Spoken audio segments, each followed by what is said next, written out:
Baik, Assalamualaikum warahmatullahi wabarakatuh.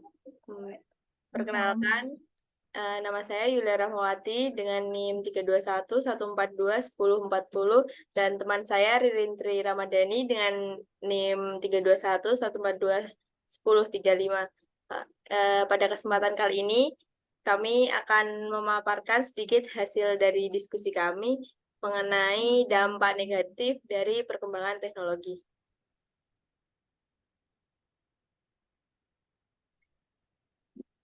Teknologi sendiri merupakan ilmu pengetahuan yang mempelajari tentang keterampilan dalam menciptakan alat hingga metode pengolahan guna membantu menyelesaikan berbagai pekerjaan manusia. Teknologi dapat berupa perangkat lunak yang berupa program komputer, aplikasi, sistem operasi, dan lainnya. Adapun perangkat keras yang mencakup smartphone, perangkat elektronik, komputer, jaringan komunikasi, dan lainnya. Pesatnya perkembangan teknologi adalah fenomena yang luar biasa dan terus berkembang pesat. Beberapa contoh yang menggambarkan kecepatan perkembangan teknologi antara lain yaitu yang pertama perkembangan komputer dan perangkat mobile. Komputer pada zaman dahulunya sangat besar dan mahal. Pada zaman sekarang kini menjadi lebih kecil, lebih cepat, dan lebih terjangkau. Perangkat mobil seperti smartphone telah menjadi lebih canggih dengan kemampuan yang jauh melampaui fungsi telepon biasa. Kemudian yang kedua, internet dan kecepatan koneksi.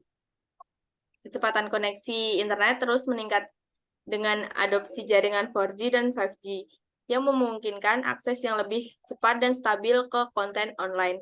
Kemudian yang ketiga yaitu kecepatan prosesor dan kapasitas penyimpanan.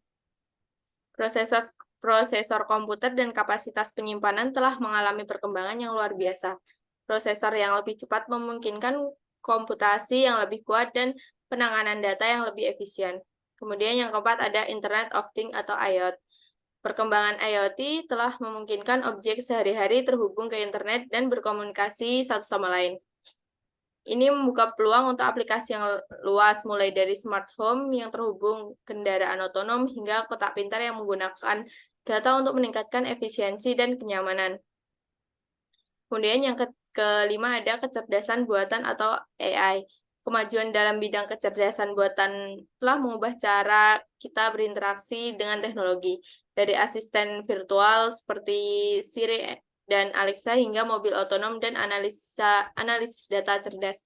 AI telah memberikan kemampuan yang sebelumnya sulit dibayangkan. Yang keenam yaitu ada teknologi medis. Bidang medis juga mengalami kemajuan teknologi yang signifikan. Contohnya dalam bidang pencitraan medis, teknologi seperti MRI dan CT scan telah menghasilkan gambaran tubuh yang lebih jelas dan membantu diagnosis yang lebih akurat. Kemudian yang ketujuh ada blockchain dan cryptocurrency. Blockchain menawarkan sistem keamanan dan transportasi yang tinggi dan transaksi digital, dan berpotensi mengubah cara kita melakukan bisnis dan keuangan.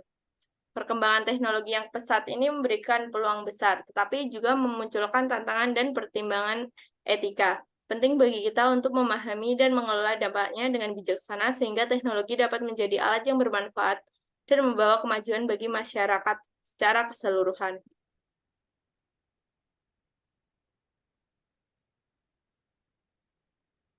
Kemudian selanjutnya ada dampak negatif perkembangan teknologi dalam berbagai bidang. Yang pertama yaitu bidang kesehatan fisik dan mental.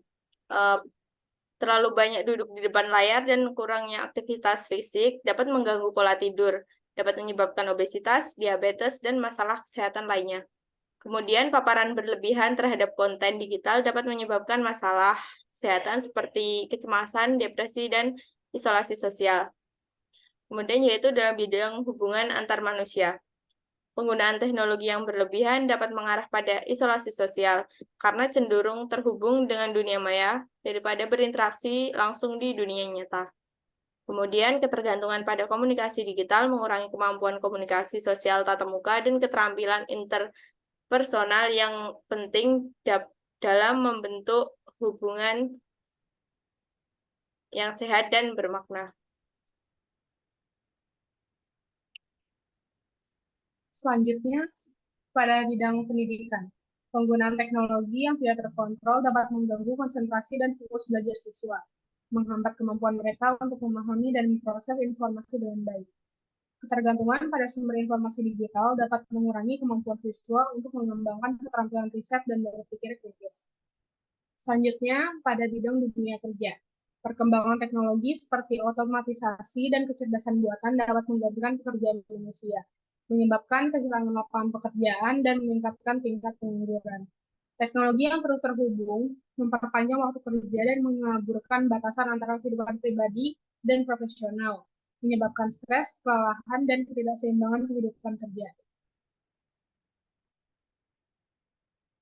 Selanjutnya, dampak bagi lingkungan. Produksi teknologi yang masif dan peningkatan penggunaan sumber daya alam dapat menyebabkan peningkatan limbah elektronik dan dampak lingkungan negatif. Penggunaan energi yang tinggi oleh perangkat teknologi menyebabkan emisi karbon dan kontribusi terhadap perubahan iklim. Selanjutnya, bidang privasi dan keamanan. Penggunaan teknologi yang luas meningkatkan risiko pelanggaran privasi, pencurian data identitas, dan penyalahgunaan data pribadi. Serangan siber dan kejahatan dunia maya semakin meningkat, mengancam keamanan data dan infrastruktur penting. Selanjutnya, bidang kesenjangan digital. Perkembangan teknologi yang cepat dapat meninggalkan mereka yang tidak memiliki akses atau keterampilan teknologi, menciptakan kesenjangan digital antara mereka yang mampu dan yang tidak. Penting untuk mengenali dampak negatif ini dan mengambil langkah-langkah yang tepat untuk mengelola penggunaan teknologi, agar tetap seimbang dan mendukung kesejahteraan kita secara menyeluruh. Adapun solusi menghindari dampak negatif teknologi yaitu kesadaran dan pendidikan.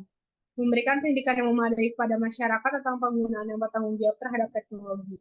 Hal ini mencakup pemahaman tentang keamanan siber, privasi data, dan dampak sosial dari penggunaan teknologi.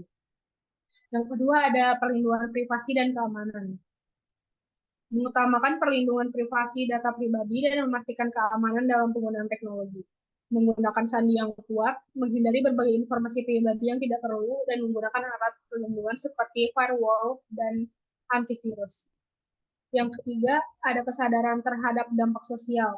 Mengembangkan kesadaran masyarakat terhadap dampak sosial dari teknologi seperti isolasi sosial, pengangguran, dan ketidaksetaraan digital.